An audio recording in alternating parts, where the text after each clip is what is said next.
Okay, good day to you. Will you please introduce yourself? Hi, ma'am, sir, madam.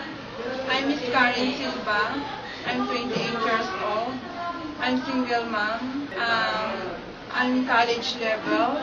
Okay, good day to you, Miss Karen. How are you today? I'm fine, ma'am, sir, madam. Okay, so do you have domestic working experience? Yes, sir, madam. At Philippines, 2 years experience, last 2004 and 2005. Okay, so how many members of the family you serve? Sir, madam, three, one couple and one children. Okay, so may we know the main duties from your previous employer? Yes, sir, madam. I'm washing, ironing, tutoring, cooking, and household. Okay, so may we know the age of the children you're taking care of? Yes, sir, madam. 6 years old. Do you know how to taking care of a child? Yes, sir, madam. Okay, so what are the most important things in taking care of the children? Loving, eating, and take a bath. Okay, so can you offer tutorial for the child? Yes, sir, madam. Give at least 3 lessons you can teach for them. Writing, reading, and singing. Okay, can you sing a nursery rhymes for the children?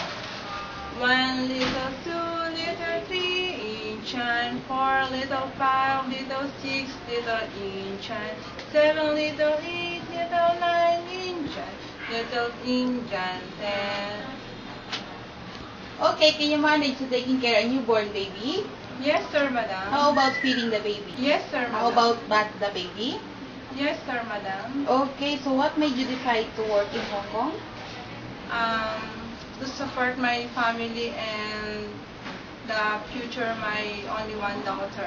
Okay, so how will you know if the baby is crying? Give at least 3 reasons. Not feeling well, wet dry diaper, and stomach ache and hungry.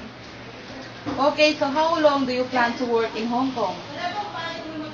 As long as my employer and hardworking and I'm promised my employer I'm honestly and Okay. trust. Okay, so before we end, do you have any last message to your future employer? Talk to them now.